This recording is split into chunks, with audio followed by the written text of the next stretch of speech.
friends, welcome to another episode in Season 3 of The Adrian Tan Show. This is my podcast where I speak with folks that are having a great impact on what we call the future of work. But beyond just the enablers and vendors who are transforming this space, I will also be including intimate conversations with people who are navigating their own future of work. They have successfully transitioned and pivoted to new careers, and I hope to distill their ups and downs in their unstructured journey so the rest of us can learn from their best practices. My guest today is Stephen Loke. He is a global executive and leadership coach. He helps senior executives and leaders overcome challenges associated with leadership, motivation, engagement, and performance. His passion is to help senior leaders and executives become even more effective leaders and reach their professional and organizational goals in the shortest time possible. As a certified solution-focused coach, Stephen serves an international client base from Singapore, Malaysia, India to Switzerland. His coaching clients include a wide spectrum of professionals, including CEO, CFO, COO, MD, senior leaders, and many more. He works with clients from organizations such as Microsoft, HSBC, Standard Chartered, Novartis, and General Electric. Stephen is currently on the panel of executive coaches for the Nanyang Technological University EMBA program and a senior career fellow with Nanyang Business School. Hi, Stephen. Thank you for coming onto my podcast. Hey, Adrian. Thank you for having me today. Today's episode is slightly different because for the past 80 over episode, I've been interviewing people from the angle to understand more about how they contribute to HR tech and the kind of services that they provide to the HR community. But in today's episode, there is another additional focus, which is to also understand a bit about your career switch or your career change, because you had done that quite a fair bit and of course to a great degree of success. So we will cover all the different angles, but maybe for a start, to help the audience better understand more about yourself, could you help us to understand exactly what you're doing right now? What I'm doing right now, I'm a professional executive coach. What I do is I do coaching, one-on-one coaching for mid-level to senior level executives. And the executives come from various industries and companies, organizations, such as Microsoft, HSBC, Standard Chartered Bank, and also General Electric. Interesting. And we'll touch on a bit more on what an executive coach does, since we are going to focus a bit on career switch as well. Maybe I could also share how we actually got to know each other. Based on my recollection, and correct me if I'm wrong, we both came up with our own book, I think around the same time. And of course, being in the similar scene, knowing the similar book publisher, that is how we got connected. I remember attending one of your book launch at the library as well. And we exchanged books. And I think because our personality really clicked and we actually went into quite an interesting conversation. But I want to go back in time to really help people understand the kind of pivots that you have made. You actually started your career in IT. Now, I'd like to really go back to day one for you, or even before you joined that company. How did you actually get into that role and that industry? Wow. Let me see. Well, there's kind of prehistoric history. I started off as a software programmer way back in the late 1990s. I worked with a software house when I first started as an IT programmer. And then progressively, I found that programming wasn't my cup of tea. So I moved on to doing computer networks in various companies and organizations. And my career just took off from there. Slowly, I climbed the ladder in some of the organizations. And then eventually, I got to the regional leadership level in my last company, my last corporate job. The last corporate job was from year 2000 to year 2012, end of 2012. So I spent about almost 13 years in my last job. And in my last job, I was the regional head of IT for Asia Pacific in a US multinational company. And I was based here in Singapore. And I do understand something really interesting happened in your last job, which also led you to perhaps the books that you have written. We'll touch on the books later on, but that something interesting is the fact that your attrition rate, the team that you manage, is incredibly low. Could you shed more light on that, and why do you think that happened? Okay. So year 2000, I joined this US multinational company. And when I first joined the company was in a growth stage, accelerated growth stage. And they were acquiring businesses all across Asia Pacific in a very short period of time. So they wanted to grow their business here in Asia Pacific, and the IT systems around the Asia Pacific region within the company's offices had to keep up with the business growth and expansion. So I was hired to develop and build these support systems for the businesses. And at the same time, I was tasked to put together a team here in Asia Pacific. So when I first joined the company, I was actually the only one, the first permanent employee for this organization here in Singapore. And so I had a mandate to build the team for the region. And so I started to travel to all the different offices here within the Asia Pacific region to interview candidates for my regional team. And that took me about 3 to 4 years to fully build my team. So my team members were based in various different countries, from Japan to Korea to China, Thailand, Malaysia, Singapore, Australia, and also in India. So it's a very large geographic region. And the guys on my team were spread across all these regions, these countries within the Asia Pacific region. And it took me about 4 years to completely build that team from ground up. So I had the opportunity and the privilege to interview each and every one of those that I hired for the team. And over the years, from 2000 to 2012, my attrition rate for the team was close to almost zero for 10 years, 10 straight years. There were a few attrition at the beginning, perhaps in 2001, 2003, if I remember correctly. But thereafter, the attrition rate was close to zero.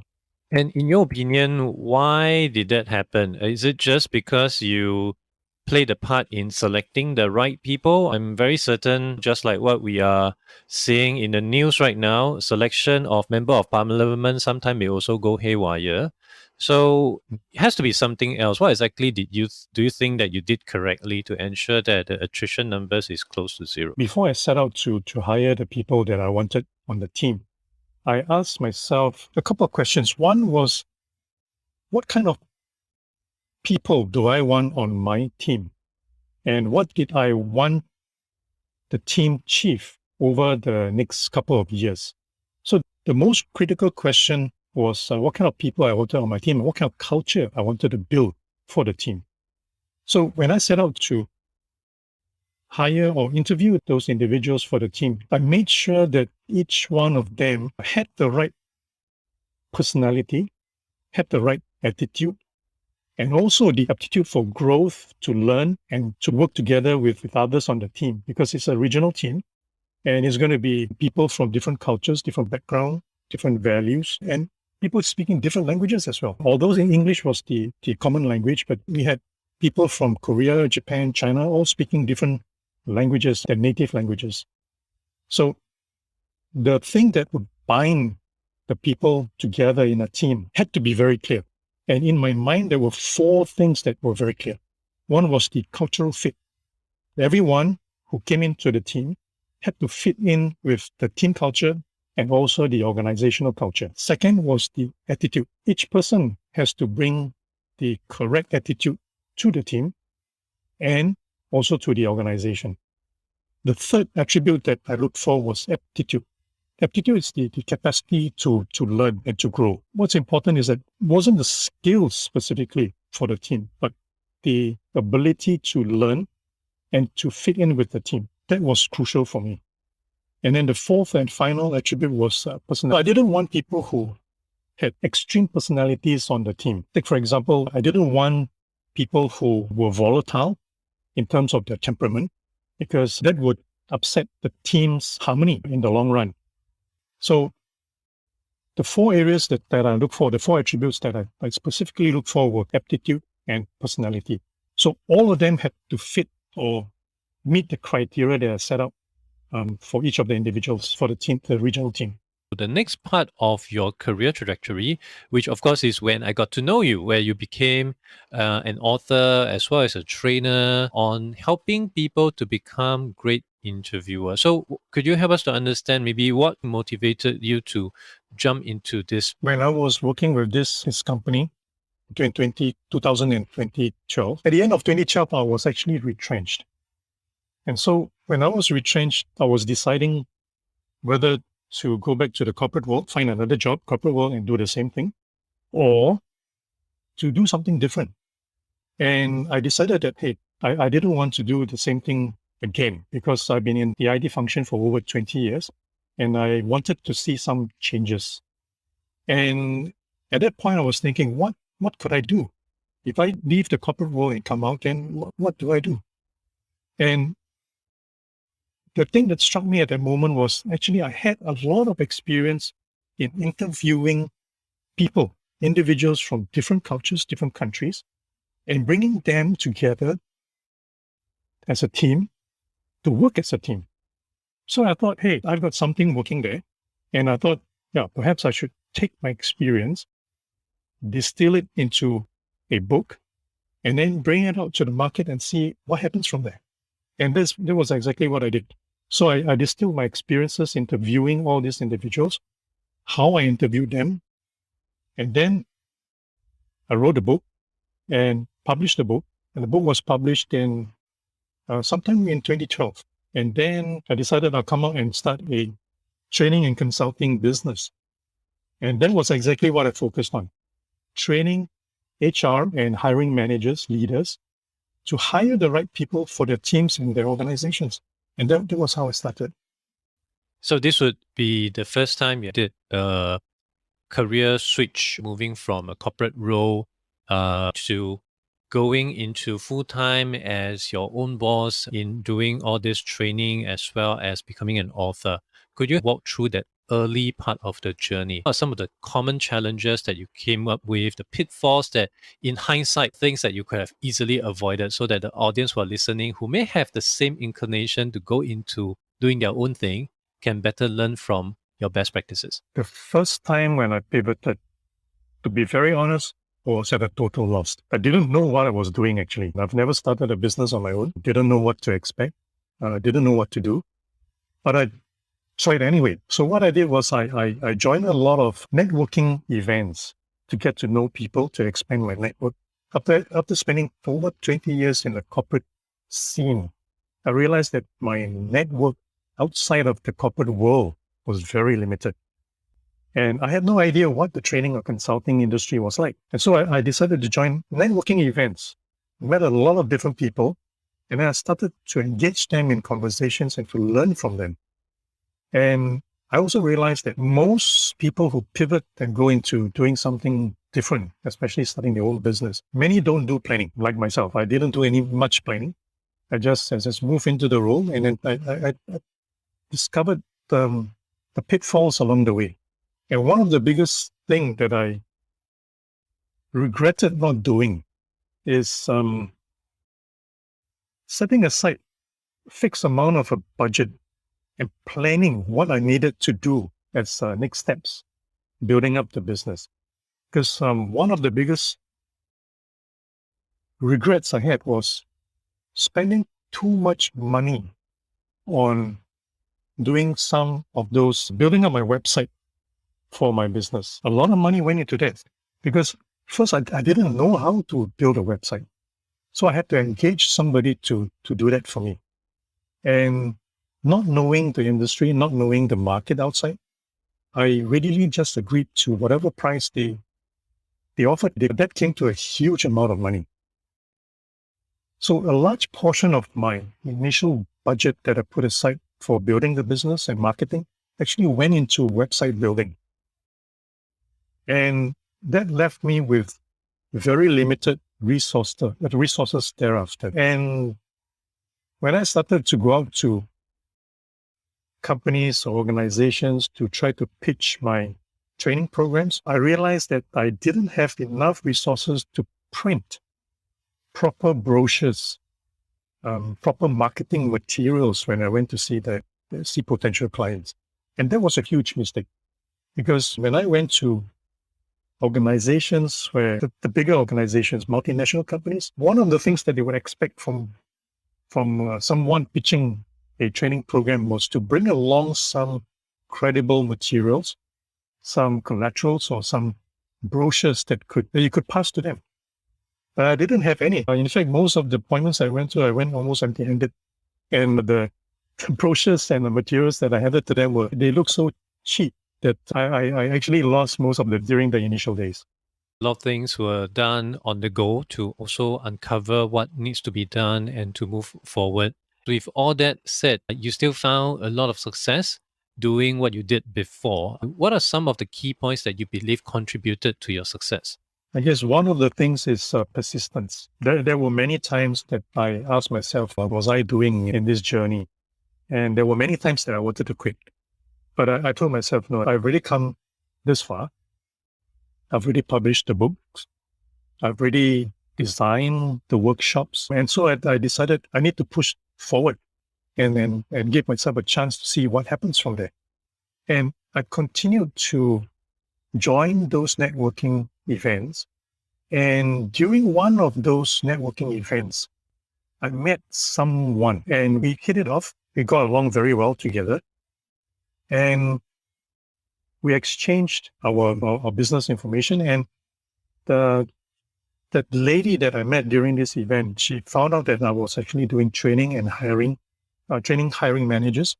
And she told me that, she has a friend who is actually looking for a trainer to do a workshop for their hiring managers and their HR leaders as well. So she introduced me to a friend who was working in this US multinational company. And I met up with this contact in this company. And I managed to clinch that first deal. And it was with a US multinational company. And they signed up for the first workshop, went very well. And then subsequently, they decided to sign up more workshops with me. So that was how it took off. It started with one successful client, and then that led to the next one, and then the next one, and so on and so forth. So from that one single meeting with this lady at the networking event, it led to the first opportunity, and that first opportunity landed me a few more other opportunities with various different multinational companies. So over the years, I spent about 5 years doing the workshops, the training. And over the 5 years, I managed to clinch several deals with various different multinational companies. So I count Coca-Cola as one of my clients, including companies which is a pharmaceutical company as well. So over the 5 years, I managed to build up the business and clinch a couple of pretty good deals. So it's really a look at what persistence can bring for you if you just continue to put one foot ahead of the other. And if you believe in the process, good things will come along. Now, with that, I'd like to accelerate a little bit because all that are actually in past tense because you have since moved away from training on interviewing skills, etc., to become an executive coach. How did that realization come about and why did you decide to make the change? I stumbled upon coaching, actually, sometime back in 2017. I was looking around because the training industry is a very saturated one. Lots of competitors out there doing the same things. Most of them can do the same things that I do. So I decided that it was time to move on and to do something. Plus, conducting training for organizations can be a very tiring endeavor. So I decided to explore around and look around and see what else I could do. And I stumbled upon coaching. So I started to explore coaching to find out if coaching was something that I could do as a pivot or a new business that I could do. So I spent a couple of months researching the different approaches of coaching. There are many different schools of coaching out there, different approaches, different frameworks. So I spent a bit of time exploring the market to see what kind of coaching was really out there. And then I stumbled upon this particular approach called the solutions-focused approach. And I was so intrigued by it that I decided, hey, I'll just sign up for the course.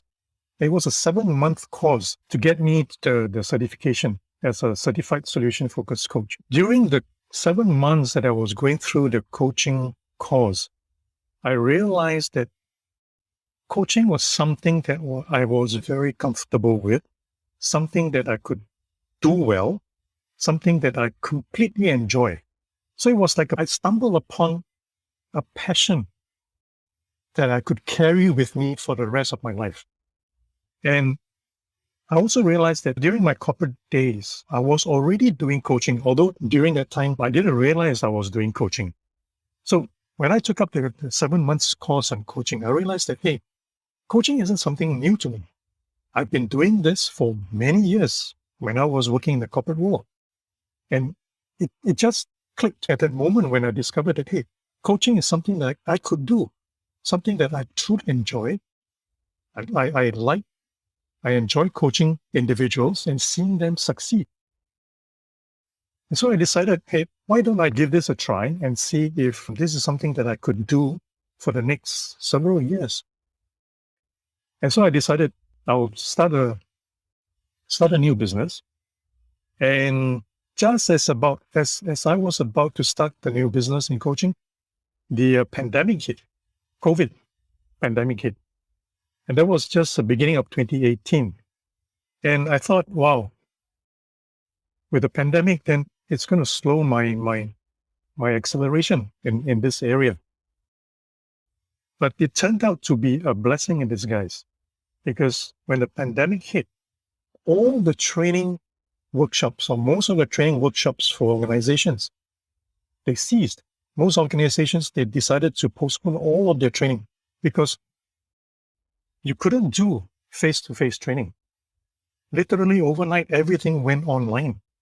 And at that point, I wasn't ready to do training online because I didn't have the equipment, I didn't have the experience, didn't have the proper environment at home as well. So what I did was I did coaching online instead, because doing coaching online wasn't difficult. The basic equipment was already there. All you needed was a camera, laptop, and a good microphone. And surprisingly, the coaching part of the business took off in 2018. And that has not slowed down ever since. So for the past 2 years or so, I've been doing most of my coaching online. And in fact, all of my clients quite comfortable being coached online. And because the business went online, I managed to clinch some international clients as well, and clients as far away as Switzerland.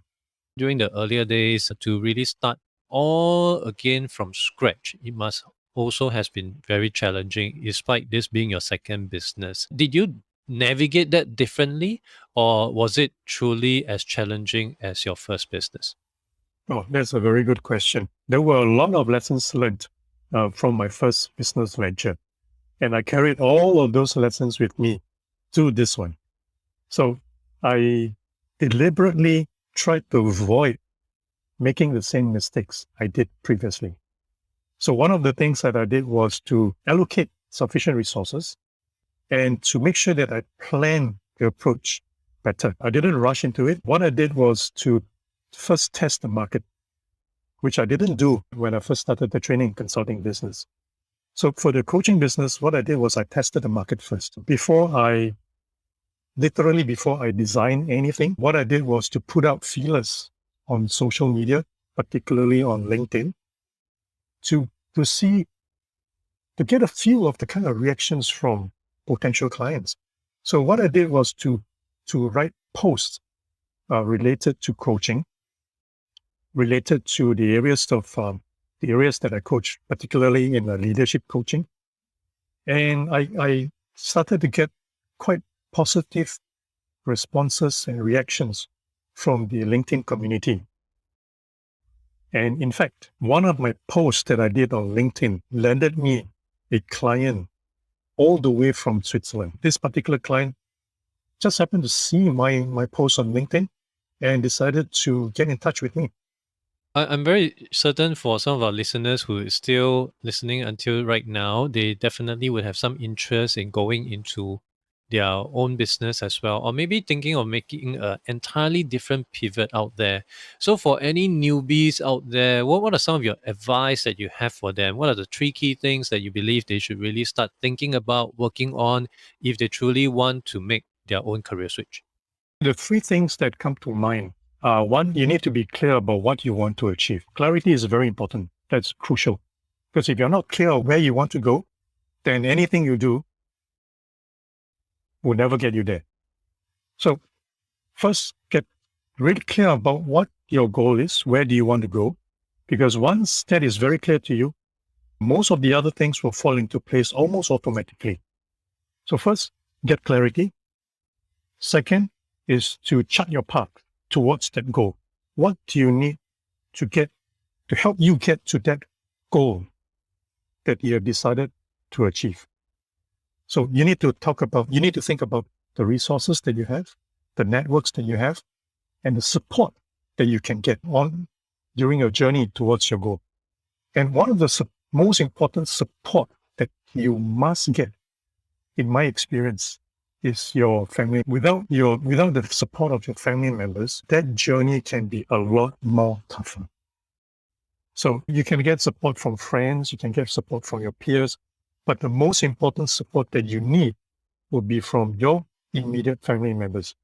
So in my case, I needed the support and the agreement of my wife, because if my wife doesn't agree with the kind of journey that I'm embarking on, then that will make my journey a lot more difficult, a lot more tougher. And the third thing would be the resources that you have. You need to be sure to be clear about the kind of resources that you have today. What are the limits? What are the lines that you cannot cross? So if let's say, for example, if you have $5,000 that you have put aside for this business that you have, then you need to make sure that whatever you do doesn't bust this $5,000 budget. So you need to plan properly. You need to be sure how much resources you have today and how far can you go with this amount of resources. So in my case, what I did, it was very clear for me that coaching was the way that I wanted to go, because it was a passion. It was something that I truly enjoyed doing. And I talked to my wife about it, and I said, look, I want to pivot from training, because training is taking up too much of my resources, my time and energy. So I wanted to do something that I enjoyed along the way, because if you enjoy doing something along the way, it doesn't become work to you. So I talked to my wife, said, okay, she supported me. And then that's where I started to go into it wholeheartedly. And then I asked myself, what are the things that I need to do to get myself to that goal? And I set aside the resources that I needed. What are the equipment that I need? For example, doing coaching online, I needed a good quality microphone or headset, a good quality camera, webcam. And of course, as a coach, I needed a platform to do my coaching on. So I decided there's so many different online platforms, and I decided to go with Zoom. And because Zoom is a subscription-based product and service, so you need to have that financial resource behind you to be able to fund it. Because every year you need to pay for the kind. So what else do you need? Do you need an external monitor? Do you need lighting equipment? And so on and so forth. So all these things actually cost money. So you need to be able to set aside certain amount of funds. It doesn't have to be a lot, but reasonable amount of funds, easily estimated. And then once you have the funds, then you need to manage those resources that you have. So those are the three things that I would say to the listeners.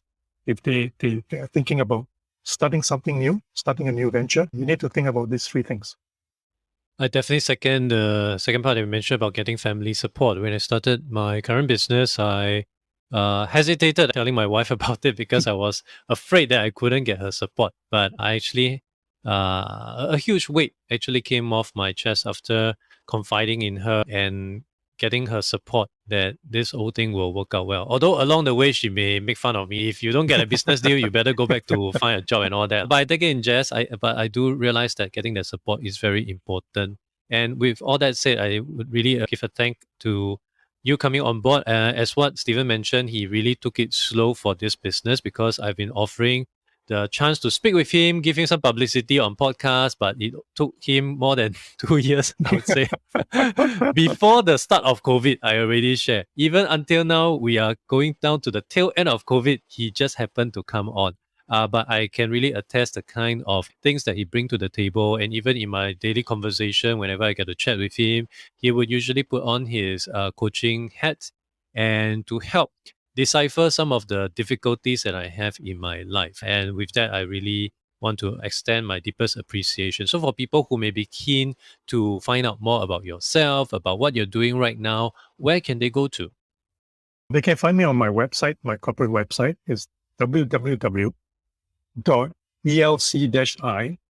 Okay, awesome. Thank you so much. All this will be added into the show notes. So if you're interested to find out more about what Stephen does for a living right now, or maybe just to reach out to him and get some of his career advice, just to have a chat with him, I'm very certain he'll be open to it. Thank you, Stephen, so much for sharing with us your behind the scene on how you manage your career trajectory and also some of the tips and advice that all our listeners would benefit from. Thank you so much. Thank you so much, Adrian. Thank you for listening to the podcast. You can refer to the show notes for links to more information about our guests and their businesses. If you enjoyed this podcast, it would be helpful to give a review on iTunes or follow me on Spotify. If you're using Overcast, please hit the star button under the episode. That will help get this episode and podcast out to more people who may find it useful. I'll see you in the next episode of The Adrian Tan Show.